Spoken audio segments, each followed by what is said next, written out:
Hello YouTube and welcome back to Jimmy Bob 25 Motorsports. And today we will be going over the month of May for Formula 1. So if you enjoy the video, don't forget to like, subscribe, do all that good stuff. If you enjoy these videos and you want to see more, there's plenty more on my channel. Plus also there's every month they'll be coming out, hence why the monthly review. So let's get into the video. So we're starting off with the Miami Grand Prix, and it was chaos. This does not seem complete. Anyway, Lap 1 chaos at Miami. In the Miami feature race, Max Verstappen did a Max Verstappen style spin, in the front of the pack, sending him later down the pack, and numerous drivers locked up into turn 1. There was like 3 drivers that locked up or something like that.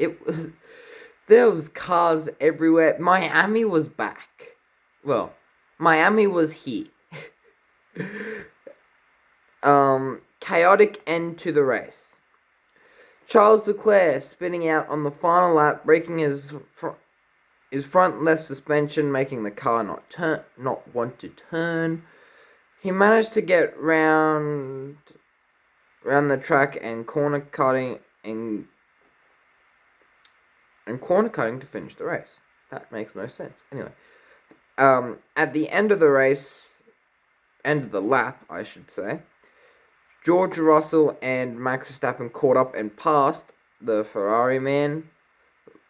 Charles later got a 20-second time penalty for dropping him behind Franco Colapinto. McLaren resurgence should make Mercedes worry. In the sprint race, Lando went from pole to checkered in P1, winning the sprint race, with Oscar following in P2. In the main race, McLaren ended the race with a double podium, continuing Oscar's 100% podium success rate. Threat of lightning. Because of the expected lightning during the scheduled time on Saturday evening, the FIA pulled the race forward by 3 hours to miss the worst of the rain, which it did, and it was an almost completely dry race. There were some spots on the camera lens, but other than that, pretty dry. Kimi Antonelli joins legends and setting records. During the 2026 Miami Grand Prix, Kimi Antonelli joined numerous legends like Senna and Schumacher to get their first 3 wins in consecutive order. Kimi Antonelli also is the first driver to get their first 3 wins from their first 3 Grand Prix pole positions. So, good on Kimi Antonelli. I know I'm going to keep saying this, but how much of it was the car and George Russell's bad luck compared to his skill? Like, don't get me wrong, I do like Kimi Antonelli. I do think he's a good driver. However, you got to be world champion unless your name's Max Verstappen. You got to be world champion when you're in the fastest car. Anything other than that, gonna be real challenge. And with an experienced teammate, with and George Russell beside him, I do think that there's been some tracks where Kimmy's just looked well faster than Russell, but there's I I think there's gonna come a time when George is gonna be faster for Kimmy, and he'll be able to handle the pressure more of being a world champion. Look, if Kimmy wins it, good on him.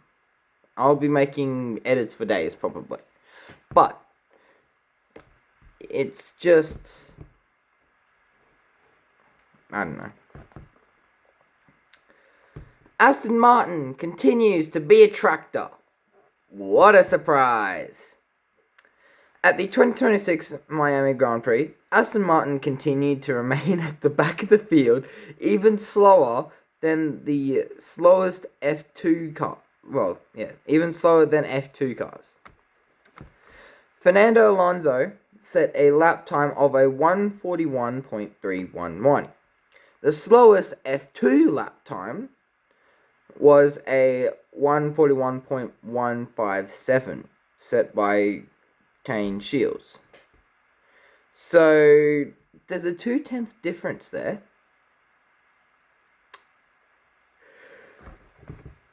What? How do you manage? I don't know. I'm lost for words here. How do you manage to be slower than the cars below you when you're in the best ever, like when you're in the best sport, the highest category you can be in? Someone make that make sense. Or here we go. We have got the Canadian Grand Prix coming up. And this is gonna be... Mercedes fans, look away, because Mercedes World War III has started. After George Russell put his Mercedes on pole for both races and winning the sprint race, both George and Kimi had a 30-long battle for the lead, which was so entertaining to watch. I'm glad that I got up at 6 o'clock in the morning on a... Actually, it wasn't that bad that morning. Anyway, continue. Long battle for the lead until George Russell's power unit decided that it had enough and went bang. I actually haven't heard anything on what that issue was. I'm pretty sure there was an article being sent out, but I did not read it. Kimi would later win the race, making it his 4th consecutive win in a row, growing the gap to 43 points. This is where I say that George Russell's luck and car performance, and tracks, would be a hindrance at the moment, and be a benefit for Kimi, because he's got a again, Kimi, this weekend, the Canadian Grand Prix weekend, he did look faster. Even in the race, I would say it was pretty even, but the broadcaster said that it was Kimi looked a little bit faster. So I don't know, but in that whole scenario, there's over the 30 laps, there was 5 lockups. Which can we just mention, the props to the tires, because I don't think I've ever seen a soft do, what was it, 20 something laps, 30 something laps. It was insane. It's like, holy man, McLaren, you suck. Speaking of, McLaren weekend unravels in horror Grand Prix. After qualifying P3 and P4 and for the sprint and finishing P2 and P4, in the main race qualifying, they also qualified P3 and P4. I think, not being biased here, McLaren is the second best car. And then it's tight between Ferrari and Red Bull. Why I say that? Well, you look at it. Like, if McLaren didn't have an absolute stinker, then more than likely Lando would have been at least near the fight for P1. Oscar would have been there or thereabouts as well, probably on the podium. So I do think that McLaren is the second fastest car.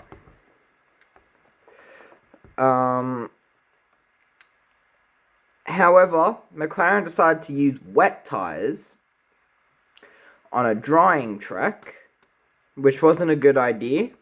And during the 3 formation laps, mind you, Oscar complained almost every single time and asking for dry tyres, which was later ignored.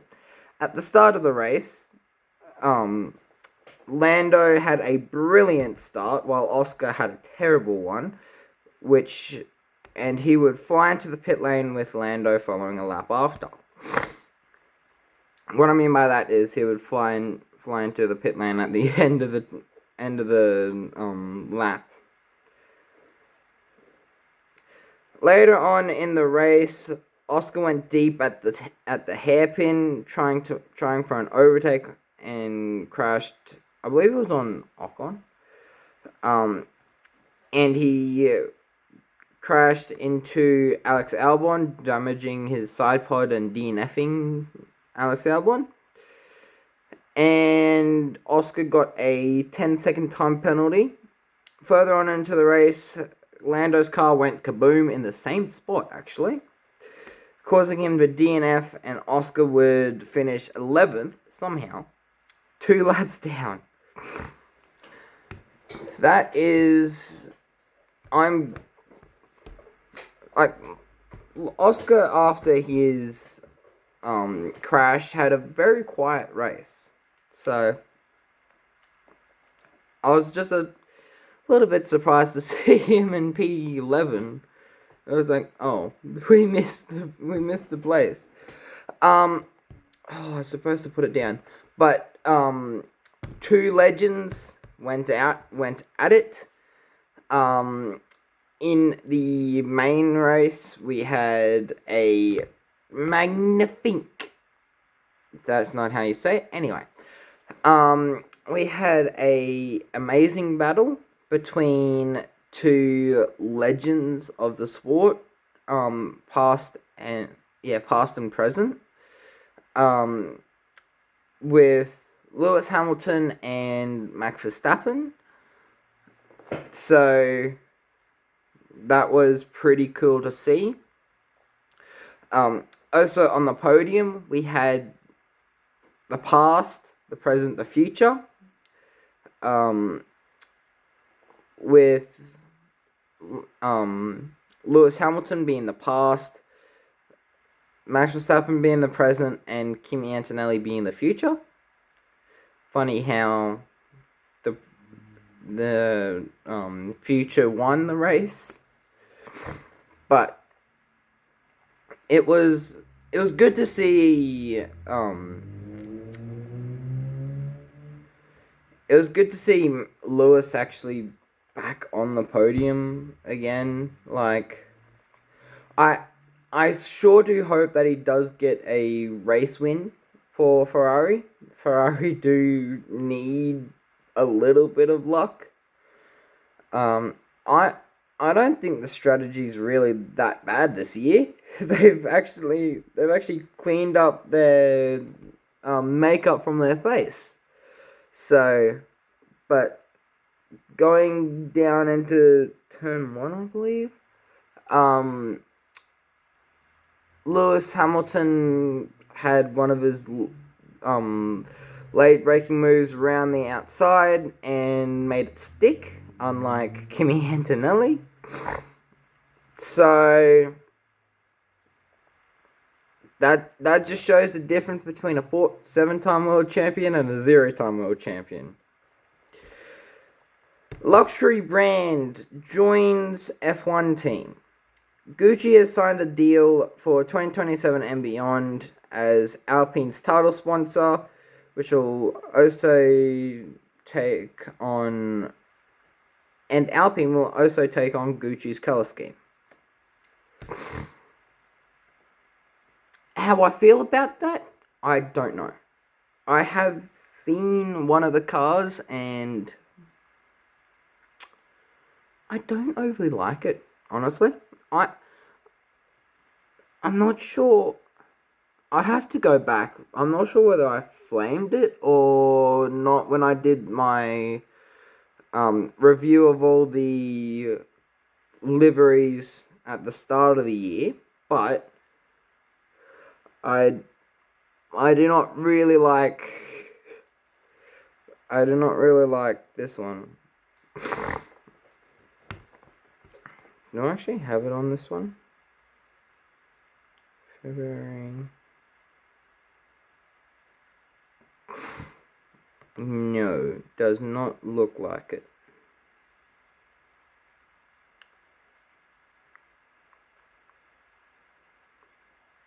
No. Which, we'll move on in a minute, but just going back with a bit of nostalgia, I started this channel at the start of the year. Actually, no, I started this, yeah, at the start of the year. How many times I've changed my formatting, it is insane. Like, I've gone from the whole thing, like both Formula 1 and Supercars smushed together, to separate videos, to and then I would do what's going on over in New Zealand, then I didn't, and how many times I've changed is insane. And on my Word document that I use, I've got 14 pages and I've got 5,120 words. Wow.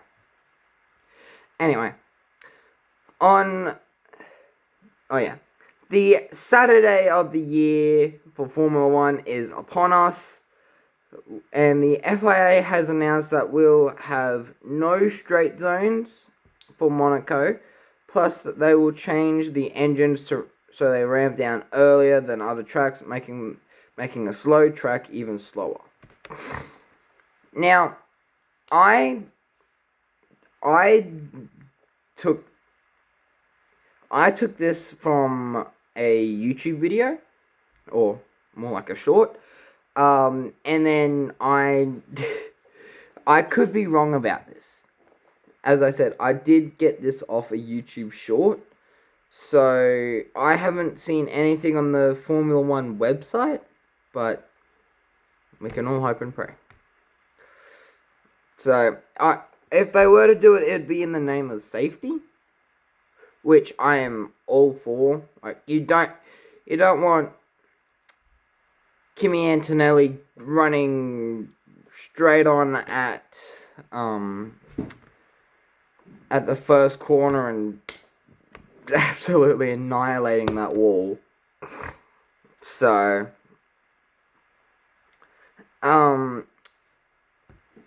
which one? I'll save the Nürburgring for next week's video. But NASCAR World Champion dies at 41.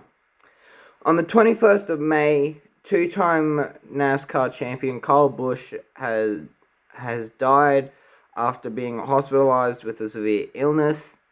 The announcement comes 3 days before he was supposed to race in the Coca-Cola 600 at Charlotte Speedway, should I say? In a statement, the Busch family has said a future Hall of Famer, Kyle was a rare talent who comes once along in a generation. His fierce passion was immense, and let me try that again. He was fierce, he was passionate, he was immensely skilled, and cared deeply about the sport and fans. That is a real shame. When I read it on my way to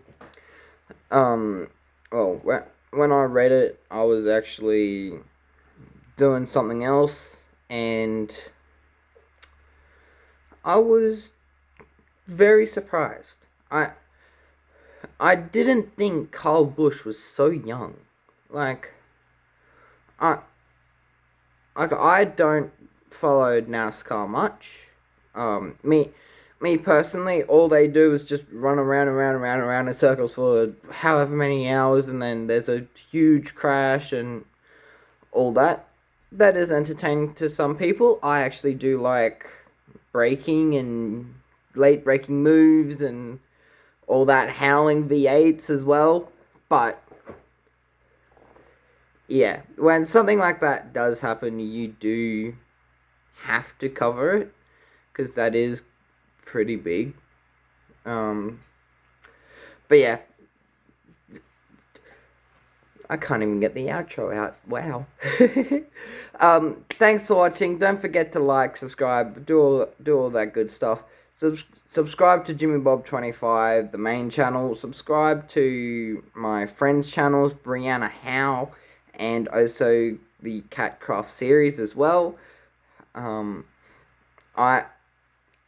Me personally, I'd like to have more subscribers than him, but that is almost impossible.